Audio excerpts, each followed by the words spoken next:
안녕하세요. 여러분들을 위한 맞춤 법률을 알기 쉽게 알려드리는 맞춤법TV의 현승진 변호사입니다. 지난번에 제가 고소장 작성 방법과 작성한 고소장을 어디에 제출하면 되는지에 대해서 설명드렸었는데요. 오늘은 고소장 접수 후의 절차에 대해서 알려드리려고 합니다. 자, 고소장을 접수하고 나면은 경찰에서 사건을 담당할 부서와 팀 그리고 담당 경찰관이 정해집니다. 그런데 이때 여러분이 운이 좋다면 친절하고 적극적인 경찰관을 만나게 될 것이고요. 운이 좋지 않다면 불친절하고 사건 처리 귀찮아하는 경찰관을 만나게 될 수도 있습니다. 사실 이건 글자 그대로 복불복입니다. 형사사건을 많이 다루는 변호사들 입장에서 특히 고소사건 같은 경우에는요, 좋은 경찰관을 만나는 게 큰 복입니다. 경찰관이 적극적으로 열심히 수사를 하는 게 사건을 잘 풀어나가는 주춧돌이 되기 때문입니다. 아무튼 사건을 담당할 경찰관이 정해지고 나면 이제 경찰에서 연락이 오기를 기다리시면 됩니다. 대부분의 사건은 고소장이 접수되고 나면 피해자인 고소인을 불러서 피해 사실에 대한 이야기를 듣고 조서를 작성한 다음에 본격적인 수사에 돌입하게 됩니다. 고소인에게 자세한 이야기를 듣고 이를 바탕으로 수사의 방향을 잡아야 하기 때문이죠. 대개 고소장에 기재한 전화번호로 전화를 통해서 연락을 받으시게 됩니다. 보통 이런 연락은 고소장 접수 후 1, 2주 안에 오는 게 일반적이긴 한데요. 직접 경찰에 방문해서 고소장을 접수한 경우에는 접수 당일에 곧바로 조사를 진행하는 경우도 있습니다. 이 부분은 경찰에서 사건에 따라 달리 판단해서 진행할 겁니다. 그리고 오히려 반대로 경찰에서 판단하기에 고소인 조사 전에 미리 증거를 확보하거나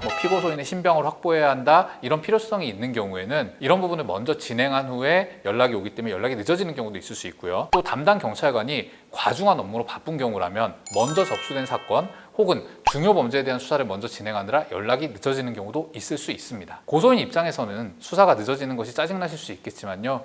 경찰관들도 이제 밤낮 없이 경무에 시달리고 있으니 어느 정도 양해를 해주시면 좋겠습니다. 경찰에서 연락을 받으면 여러분이 출석 가능한 일시를 경찰관과 조율하시면 됩니다. 무조건 경찰관이 오라고 할 때에 무리하게 맞춰서 가실 필요는 없고요. 다만 수사가 신속하게 진행되려면 일정을 너무 늦추는 것은 별로 좋지 않습니다. 이렇게 일정을 정한 후에 정해진 일시에 경찰서를 방문하시면 되는데요. 해당 경찰관이 있는 부서로 곧바로 찾아가시면 되고요. 가실 때는 신분증 지참하는 건 잊지 마시기 바랍니다. 한 가지 팁을 드리자면요. 가실 때 도장을 가져가시면요. 지장 대신 도장을 찍으면 되기 때문에 손에 인주를 묻히지 않으실 수 있습니다. 경찰서에 가시면 경찰관으로부터 피해자 권리 안내서라는 안내문을 받으시게 되는데 한번 읽어보시면 되고요. 이제 본격적인 조사가 진행이 됩니다. 고소인 조사에서는 기본적인 인적사항을 확인하고 범죄 피해 사실에 대한 진술을 듣고 수사에 필요한 사항을 묻습니다. 이거 피의자 조사가 아니기 때문에 긴장하지 마시고 있었던 일 사실 그대로 담담하게 이야기하시면 됩니다. 이때 지나치게 감정적으로 진술하실 필요는 없지만요. 또 너무 감정을 배제하고 냉정하게만 진술하실 필요도 없습니다. 경찰관도 사람이기 때문에요. 피해자의 감정적인 호소가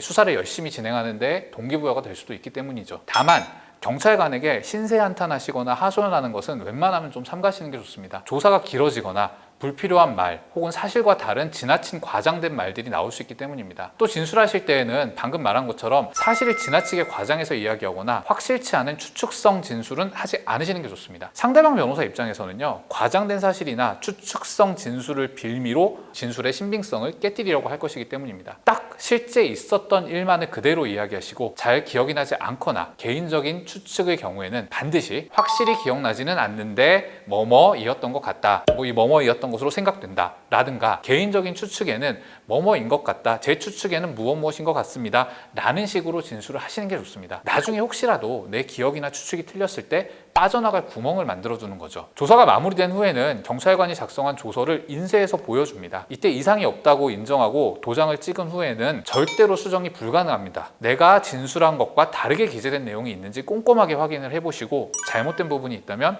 경찰관에게 그 자리에서 수정을 요청하셔야 됩니다. 이렇게 조서 확인을 마치면 도장 또는 지장을 찍고 조사를 마무리하게 됩니다. 이 이후의 절차에 대해서도 제가 다음 영상에서 자세히 말씀드리겠습니다. 오늘 영상 보시고 좋으셨다면 구독, 좋아요, 알림 설정까지 부탁드립니다. 감사합니다.